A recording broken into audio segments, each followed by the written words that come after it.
आदरणीय बंधुओं, माताओं व मेरी प्यारी बहनों, राधे राधे। आप सभी का हमारे YouTube चैनल जीवन की धारा पर बहुत बहुत स्वागत है।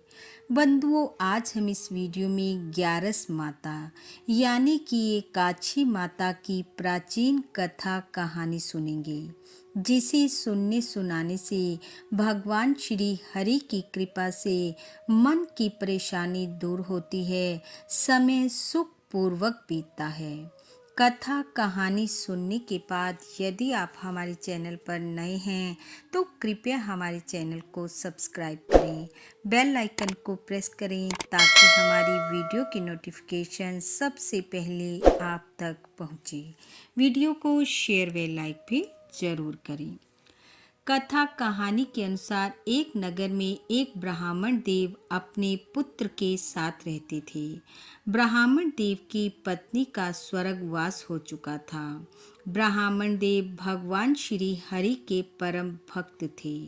वह नित्य भगवान विष्णु जी के मंदिर में जाते, पूजा पाठ करते, वे अपना समय सुखपूर्वक बिताते।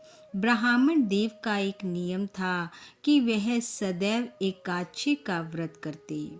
एक समय ब्राह्मण देव ने अपने पुत्र का विवाह कर दिया। घर में पुत्र वधू आ गई। आते ही नई बहू ने घर का सारा काम काज संभाल लिया।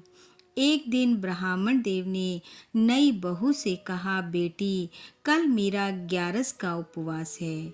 मैं केवल चाय पीकर ही एकादशी का व्रत करता हूँ, इसलिए तुम कल मुझे 4 बार चाय बना देना।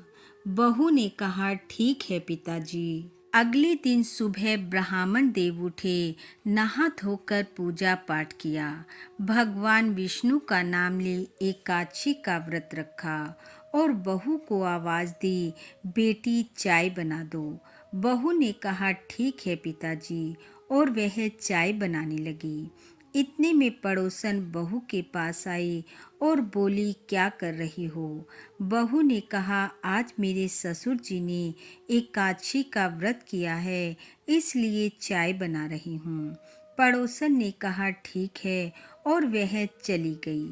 3-4 घंटे बाद पड़ोसन ने सोचा, अब बहू का काम खत्म हो गया होगा, अब जाती हूँ और उससे कुछ देर बातें करूँगी। पड़ोसन फिर से आई और बहू को आवाज लगाई, क्या कर रही हो? बहू ने कहा, मेरे ससुर जी का एकादशी का व्रत है, चाय बना रही हूँ। पड़ोसन यह सुनकर चली गई। 3-4 घंटे बाद पड़ोसन फिर से आ गई। उसने बहू को आवाज दी। बहू फिर आई और कहने लगी, चाय बना रही हूँ, मेरे ससुर जी का एकादशी का व्रत है। यह सुनकर पड़ोसन फिर से चली गई।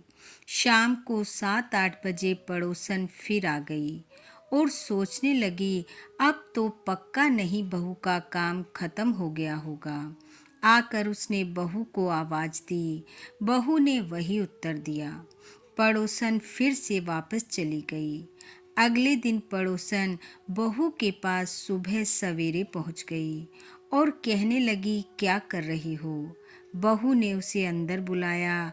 पड़ोसन ने कहा, कल मैं 4 बार तुम्हारे घर आई, लेकिन तुम काम में व्यस्त थी, तुम्हारे ससुर भी घर पर ही थे।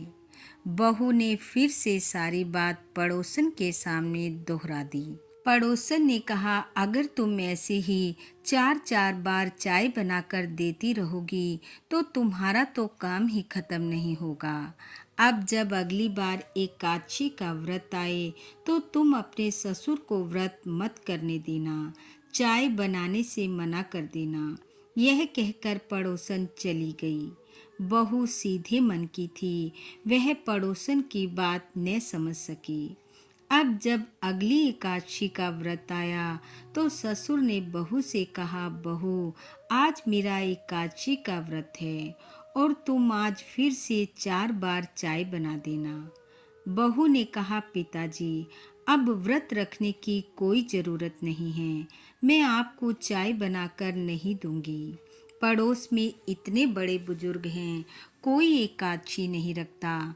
आप अपनी इस एकादशी को या तो किसी को दे आओ या फिर बेच आओ। बहू की बात सुनकर ब्राह्मण देव परेशान हो गए। ये कैसी बहू आई है जो अभी ऐसा कह रही है, आगे चलकर मेरे साथ क्या करेगी? ऐसा जीवन जीने से क्या लाभ? यह सोच दुखी हो ब्राह्मण देव ने अपना गमछा लिया और नंगे पांव ही घर से निकल पड़े और सोचा, अपनी एकादशी किसी को देकर मैं अपने प्राण त्याग दूंगा। अब ब्राह्मण देव चलते जाएं और बोलते जाएं, कोई मेरी एकादशी खरीद लो, कोई मेरी ग्यारस खरीद लो। जब ब्राह्मण देव ऐसा कहते हुए जा रहे थे तो नगर की रानी अपने महल की छत पर खड़ी थी। ब्राह्मण देव को ऐसा कहते देख रानी ने अपनी दासी को कहा कि जो ये आवाज लगा रहे हैं कि एकादशी खरीद लो, उन्हें बुला कर लाओ। दासी ब्राह्मण के पास गई और उन्हें महल में बुला लाई। रानी ने पूछा, आप कौन हो और ये क्या बोल रहे हो? ब्राह्मण देव ने रानी को सारी बात बताई। रानी ने सोचा, ब्राह्मण देवता हैं, वक्त के मारे हैं, मुझे इनकी मदद करनी चाहिए।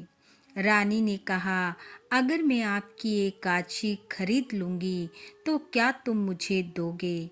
ब्राह्मण ने कहा, हाँ, मैं आपको अपनी एकादशी दे दूंगा। रानी ने कहा, ठीक है। तभी रानी ने तकड़ी बट्टा मंगवाया और ब्राह्मण देव से कहा, इसके एक पलड़े में आप बैठ जाओ और दूसरे में मैं धन रखूंगी। जितना धन आपके वजन जितना होगा उतना मैं आपको एकादशी के बदले में दे दूंगी। ब्राह्मण देव ने कहा, मेरे बैठने की जरूरत नहीं है। और ऐसा कहकर उन्होंने अपना गमछा तकड़ी के एक तरफ रख दिया। दूसरी तरफ रानी ने चांदी के सिक्के रख दिए, लेकिन पलड़ा ना उठा। रानी ने फिर से सिक्के डाले, लेकिन पलड़ा नहीं हिला। धीरे धीरे रानी धन डालती जाए, लेकिन दूसरी तरफ का पलड़ा टस से मस नहीं हुआ। बात राजा तक पहुंची, सारे नगर में फैल गई। राजा आया और राजा भी पलड़े में धन डालने लगा, लेकिन पलड़ा ना हिला। राजा रानी घबरा गए, सोचने लगे, आज तो राजपाट जाएगा। दोनों एकादशी माता को हाथ जोड़कर अपनी भूल के लिए क्षमा मांगने लगे कि हमने एकादशी व्रत को खरीदने की भूल की है। लेकिन कुछ ना हुआ। बात फैलते फैलते ब्राह्मण की बहू के पास भी पहुंच गई। वह भागती भागती महल में पहुंची। देखा, एक तरफ तो ससुर जी का गमछा है और दूसरी तरफ धन के ढेर लगे हुए हैं। बहू ने भागकर अपने ससुर का गमछा उठा लिया। गमछा उठाते ही तकड़ी ऊपर उठ गई। बहू अपने ससुर के पैरों में गिर गई और अपनी गलती के लिए क्षमा याचना करने लगी। कहने लगी, मुझसे भूल हो गई, मुझे क्षमा कर दो।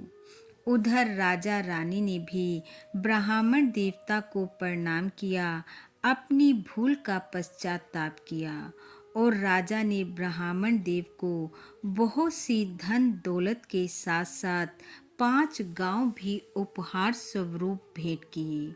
और इस प्रकार भगवान श्री हरि की कृपा से एकादशी व्रत के प्रभाव से ब्राह्मण देव के मन की परेशानी दूर हुई और वह अपना समय सुखपूर्वक व्यतीत करने लगे। हे भगवान श्री हरि, हे ग्यारस माता, जैसे आपने ब्राह्मण के मन की परेशानी को दूर किया, उनका समय सुखमय किया, वैसा सबका करना। इस कथा कहानी को सुनने वाले सुनाने वाले सब पर अपनी कृपा बरसाना। इन्हीं शुभकामनाओं के साथ आप सबका बहुत बहुत धन्यवाद। राधे राधे।